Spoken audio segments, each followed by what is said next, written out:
रामधारी सिंह दिनकर कृत कुरुक्षेत्र चल रहा था, जिसमें मैंने आपको पद संख्या 3 तक की व्याख्या पूरी करा दी थी। आज हम पद संख्या 4 की व्याख्या करने जा रहे हैं। देखो पद संख्या 4 में क्या बताया गया है। अपहरण, शोषण वही, कुत्सित वही अभियान, खोज न चढ़ दूसरों के भस्म पर उत्थान, सील से सुलझा न सकना आपसी व्यवहार, दौड़ न रह उठा उन्माद की तलवार, द्रोह से अब भी बही अनुराग, प्राण में अब भी बही फुंकार भरता नाग।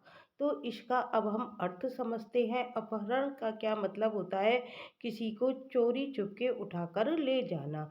कुत्सित क्या होता है? अपहरण, शोषण वही। कुत्सित का मतलब होता है घृणित या बुरा। कुत्सित वही अभियान। अभियान होता है आक्रमण करना। और हमला क्या होता है? अभियान, खोज न चढ़ दूसरों के भस्म पर उत्थान। भस्म क्या होता है? राख होता है। क्या होता है? राख होता है। अभियान क्या कह सकते हैं? हम हमले को भी कह सकते हैं। और भस्म क्या होती है? राख होती है। उत्थान क्या होता है? उत्थान होता है उन्नति करना, दूसरों की राख पर उन्नति करना। शील क्या होता है? शील से सुलझा ना सकना। शील का मतलब होता है सद्भाव, आपसी व्यवहार। शील होता है सद्भाव। दौड़ ना रह उठा उन्माद की तलवार। और उन्माद क्या होता है? पागलपन होता है। द्रोह क्या होता है? शत्रुता। द्रोह से अब भी वही अनुराग। द्रोह होता है शत्रुता और अनुराग होता है प्रेम। प्राण में अब भी वही फुंकार भरता नाग। नाग क्या होता है? सर्प होता है। सबसे पहले तो हम इसकी क्या करेंगे? इसका प्रसंग लिखेंगे। तो प्रसंग हम किस प्रकार से लिखेंगे कि प्रस्तुत पंक्तियां किसकी हैं?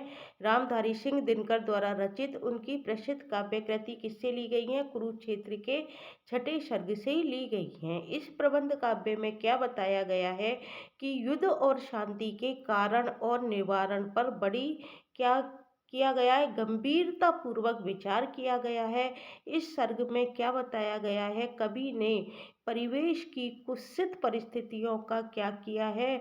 विवेचन किया है। कवि ने मनुष्य की कैसी प्रवृत्तियां बताई हैं? हिंसक प्रवृत्ति की ओर इशारा किया है, जैसे कि अपहरण, शोषण, ये क्या है? हिंसक प्रवृत्ति हैं। उनके द्वेष स्वभाव की ओर इशारा किया है एवं उसके उन्मादी आचरण का कच्चा चिट्ठा खोलकर रख दिया है। दिनकर जी ने मनुष्य की विषाक्त एवं विध्वंसकारी प्रवृत्तियों को दर्शाते हुए देखो क्या लिखा है। अब हम इसकी व्याख्या करते हैं। आज भी मनुष्य क्या कर रहा है? अपहरण, शोषण वही, कुत्सित वही अभियान। आज भी मनुष्य जंगली जानवर की हिंसक प्रवृत्ति का क्या है? शिकार है। वह दूसरों को मारकर उसके धन वैभव पर क्या करना चाहता है? अधिकार जमाना चाहता है। खोज न चढ़ दूसरों के भस्म पर उत्थान। दूसरों के ऊपर चढ़कर अर्थात उसकी राख पर वो क्या करना चाहता है? अपना उत्थान करना चाहता है, अपना अधिकार जमाना चाहता है। उसकी यह आदिम प्रवृत्ति क्या है? आज भी ज्यों की त्यों कायम है। सील से सुलझा न सकना आपसी व्यवहार। वह किसी भी समस्या को किससे नहीं सुलझा रहा है? सद्भाव पूर्वक सुलझाने का प्रयास नहीं करता है। सील से सुलझा न सकना आपसी व्यवहार। वह कोई भी समस्या को सद्भाव पूर्वक सुलझाने का प्रयास नहीं करता है, वरन उन्मादी तलवार के बल पर क्या करता है? सर्वस्त्र अपना अधिकार जनाना चाहता है। दौड़ ना रह उठा उन्माद की तलवार। किसकी तलवार पर? उन्माद की तलवार पर अपना अधिकार जमाना चाहता है। द्रोह से अब भी वही अनुराग। आज भी हिंसक पशुता क्या है? उसके हृदय में क्या है? आसन लगाई बैठी है। द्रोह से अब भी वही अनुराग। द्रोह मतलब हिंसक प्रवृत्ति है जो उसके अंदर अब भी उसके हृदय में क्या लगाई बैठी है? आसन लगाई बैठी है, प्रेम लगाई बैठी है। प्राण में अब भी वही फुंकार भरता नाग। उसके प्राण में अब भी वैमनस्य का विषधर विषैली फुंकार मार रहा है। कौन? नाग। ऐसी भयावह स्थिति में शांति की कल्पना नहीं की जा सकती। इस बात को कौन कहते हैं? रामधारी सिंह दिनकर कहते हैं। तो यहाँ क्या कह सकते हैं? कवि ने समाज की उत्पीड़ित करने वाली दुर्भावना पूर्व कटु प्रवृत्तियों का क्या प्रस्तुत किया है? लेखा जोखा प्रस्तुत लेखा जोखा क्या किया है? प्रस्तुत किया है। इसमें क्या बताया गया है? अपहरण, शोषण, आधिपत्य आदि कुप्रवृत्तियों का क्या बताया गया है? चारों ओर बोलबाला बताया गया है। कवि क्या बताना चाह रहा है? कि आज भी संसार में हिंसक प्रवृत्तियां व्याप्त हैं। इसकी भाषा यदि हम देखें तो कैसी है? सरल है, सहज है और भावों के अनुकूल है। सटीक शब्द चयन से अभिव्यक्ति में क्या आया है? निखार आया है। और इसमें यदि हम अलंकार देखें तो अनुप्रास अलंकार है। और कौन सा अलंकार कह सकते हैं? विरोधाभास अलंकार कह सकते हैं, रूपक कह सकते हैं, विवक्षा आदि अलंकारों का इसमें प्रयोग हुआ है। तो इस तरह से ये हमारी क्या हो गई? पद संख्या 4 हो गई। अब हम पद संख्या 5 की व्याख्या करते हैं। देखो इसमें कवि क्या कहना चाहता है पद संख्या 5 में। पूर्व युग सा आज का जीवन नहीं लाचार, आ चुका है दूर द्वापर से बहुत संसार। यह समय विज्ञान का सब भांति पूर्ण समर्थ, खुल गए हैं गढ़ संस्कृति के अमित गुरु अर्थ। चीरता तम को संभाले बुद्धि की पतवार, आ गया है ज्योति की नभ भूमि में संसार।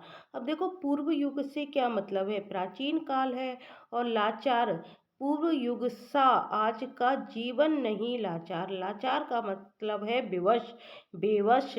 आ चुका है दूर द्वापर से बहुत संसार, यह समय विज्ञान का सब भांति पूर्ण समर्थ। समर्थ का मतलब है सक्षम है। खुल गए हैं गुण संस्कृति के, संस्कृति का क्या मतलब है? रहस्य में है संसार। और अमित का मतलब क्या है? अमित गुरु अर्थ, अमित का मतलब है अपार, गुरु का मतलब है बड़ा, गहन। और तम किसके लिए आया है?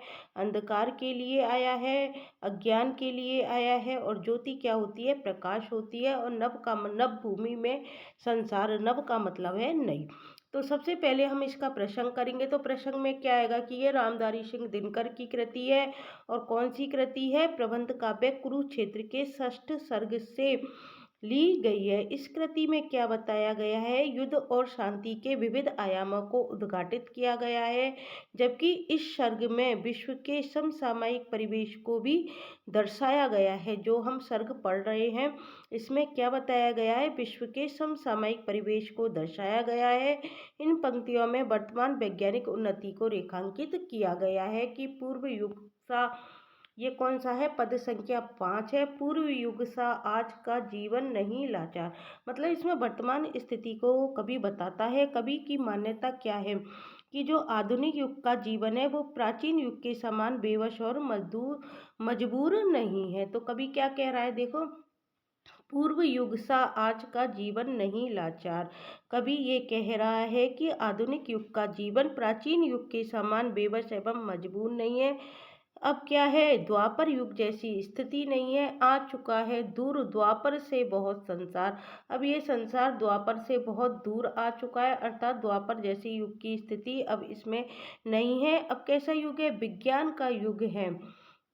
यह समय विज्ञान का युग है जिसमें सब प्रकार की क्या है? सुविधाएं उपलब्ध हैं।